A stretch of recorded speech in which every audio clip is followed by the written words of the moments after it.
para pastor, para suster, dan keluarga-keluarga, juga anak-anak yang terkasih.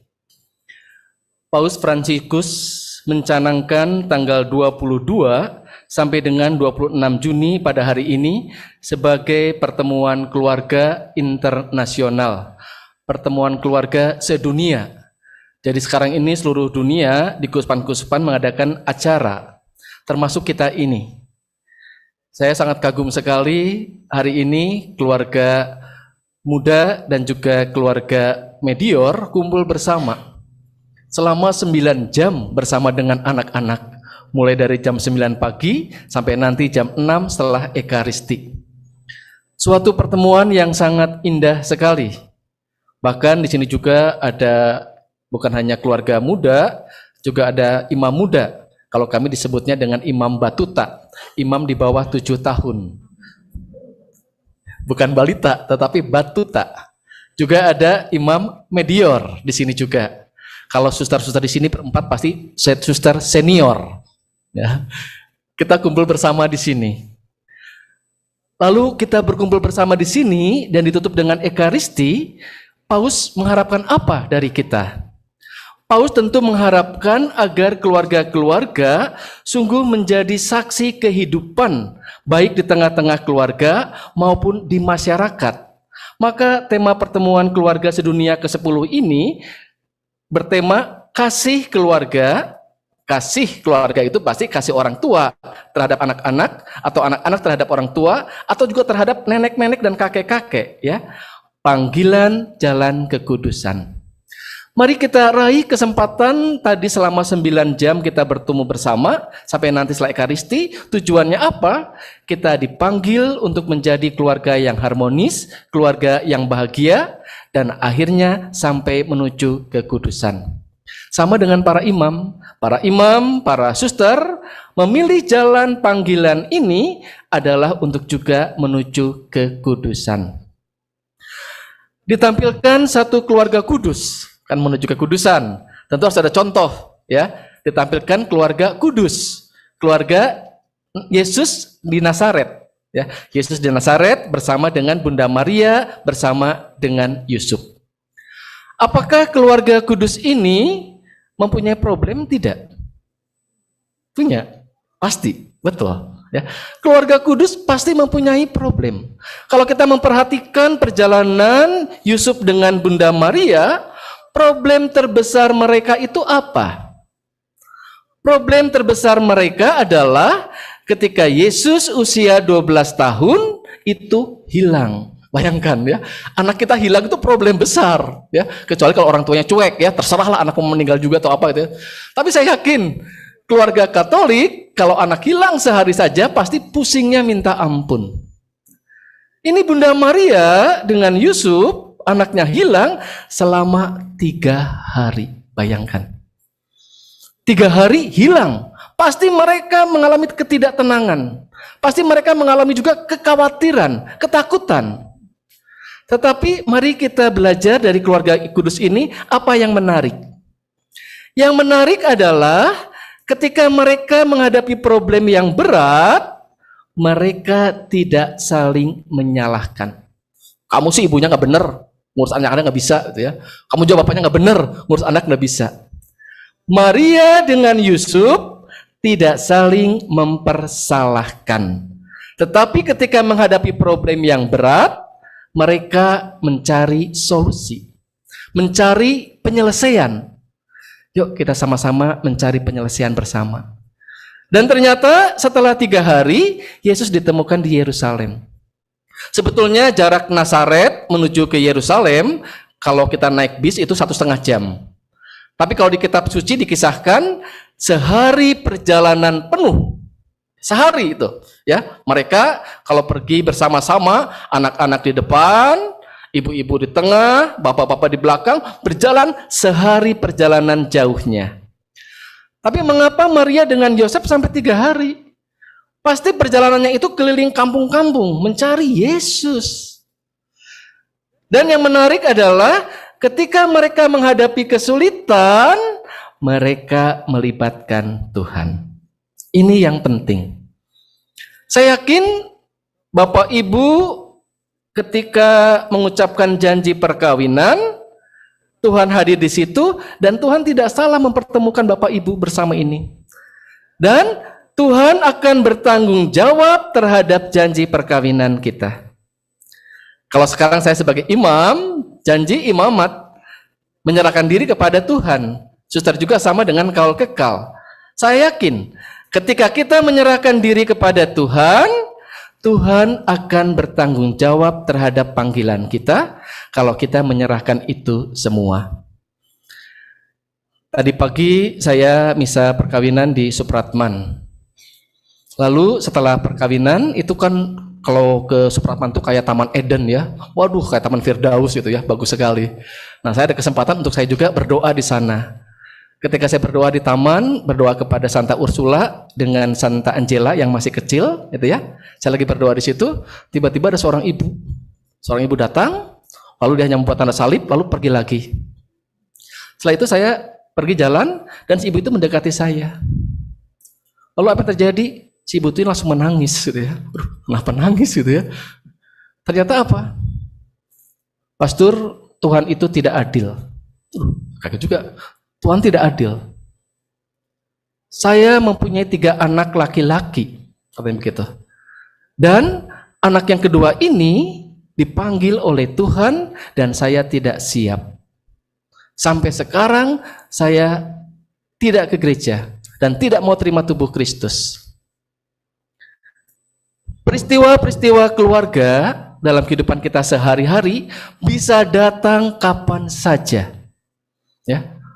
Bisa jadi karena relasi, bisa jadi karena ekonomi, bisa jadi karena situasi macam-macam, ya, seperti kehilangan anak, orang yang dicintai. Kalau kita tidak punya iman, kita akan melarikan diri. Tapi si ibu ini memang nangis betul-betul karena kehilangan anak yang kedua usia 16 tahun karena penyakit di otaknya. Kalau Yesus kehilangan usia 12 tahun. Ya. Kalau 12 tahun itu berarti usia anak SD kelas 6 lah. Ya. Bayangkan, anak SD kelas 6 hilang gitu ya. Nah, ini usia 16 tahun. Lagi menuju ke remaja.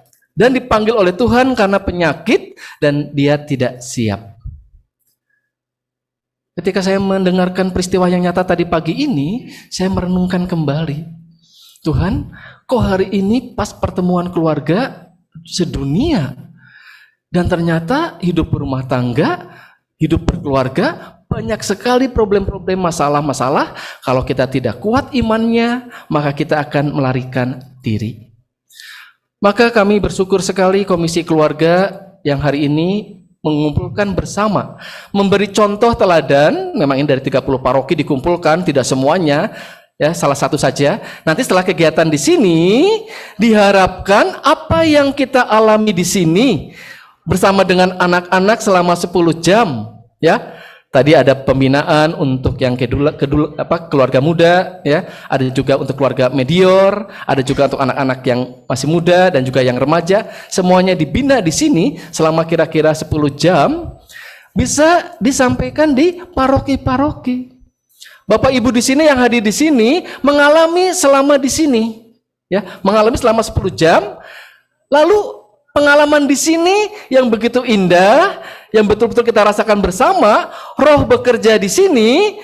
Mari kita sampaikan ke paroki-paroki kita, bicara dengan pastor paroki untuk mengadakan acara seperti ini di paroki-paroki. Itulah yang kita follow up. Paus mengadakan acara pertemuan keluarga ini sebetulnya 3 tahun sekali, ya. Tetapi pertemuan yang sekarang diadakan ini harus ada follow up-nya di paroki. Nah, sehingga Bapak Ibu kami berharap sekali ketika sudah mengalami seperti ini, mari kita teruskan pengalaman-pengalaman ini di paroki kita masing-masing. Karena ini pasti saya yakin banyak keluarga-keluarga membutuhkan, apalagi anak-anak. Anak-anak itu membutuhkan sekali. Nah, tahun 2019 itu kami keuskupan mengadakan jambore keluarga dan 1.000 orang kumpul di Sumedang. Kita tinggal bersama di tenda, di kemah, ya. Lalu sebelum sampai dengan tingkat keuskupan ada acara tingkat dekanat. Nah, ini yang terjadi di Bandung Barat, ya. Sukajadi, Cimahi, Pandu, Sukawarna, ya, Lembang. Nah, ini terjadi di sini. Ada salah satu keluarga, anak kecil, ya. Waktu saya datang pada acara itu, jambore keluarga di Dekanat Bandung Barat, anak kecil itu ngomong sama saya, Pastor, aduh senang sekali ya, bisa tidur sama papa mama di tenda. Padahal di tenda loh tidurnya. Ya, dingin, suasana sebagainya, tapi senang. Setelah itu masak dengan papa mama, ya, berdoa dengan papa mama. Anak kecil yang spontanitas rindu dengan suasana seperti ini. Nah, kami rasanya, kalau saya sebagai seorang imam, aduh, rasanya peristiwa-peristiwa seperti ini adalah peristiwa yang sangat mahal bagi anak-anak bisa berkumpul bersama dengan orang tuanya. Sehingga hari ini kami bersyukur Keuskupan Bandung mengadakan acara di Bumi Silih Asih ini. Kami bersyukur, dan peristiwa di mana Roh Kudus bekerja di tempat ini harus diteruskan di keluarga-keluarga kita. Kita harus menjadi saksi Kristus yang hidup. Tadi di luar itu ada foto-foto, ya, foto, tempat foto itu di mana ada gambar keluarga Santo Yusuf dengan Bunda Maria bersama dengan Paulus itu sebetulnya, ya, Paulus yang ada air itu, ya. Itu ada juga peristiwa Kana itu sebetulnya. Itu adalah lukisan yang dibuat oleh di sini Marco Ivan Rupnik, itu, ya. Itu lukisan dia, ya, yang dengan tema rahasia ini besar, rahasia ini besar. Peristiwa di Kana. Kalau saya merenungkan peristiwa di Kana, kita tahu bahwa untuk pertama kali Yesus mengadakan mukjizat air berubah menjadi anggur. Peristiwa ini sesuatu yang dalam perjalanan, sesuatu yang sudah tidak mungkin, ternyata ketika berhadapan dengan Bunda Maria bersama dengan Yesus, semuanya dimungkinkan. Peristiwa-peristiwa keluarga yang sudah tidak mungkin, ternyata kalau kita datang kepada Bunda Maria dengan Yusuf, ternyata dimungkinkan. Sebetulnya Bunda Maria tidak ingin mempermalukan, ya, pengantin ini, pasangan ini, karena kehabisan anggur. Perkawinan kalau kehabisan anggur itu keluarga dipermalukan. Tapi Bunda Maria berani mengambil sikap, bahkan merendahkan dirinya datang kepada Yesus dan dia minta pertolongan. Kita yakin bahwa perkawinan-perkawinan di Gereja Katolik sesudah menikah juga ada datang pada Bunda Maria. Itu sebagai sebuah simbol. Datanglah pada Bunda Maria ketika kita menghadapi problem masalah. Bukan hanya pada saat janji perkawinan, tetapi setiap saat. Libatkanlah Bunda Maria dalam hidup perkawinan, maka Bunda Maria akan menolong kita. Saudara-saudari yang terkasih, kalau kita renungkan ketiga bacaan hari ini berbicara bagus. Ketiga bacaan hari ini berbicara mengenai panggilan.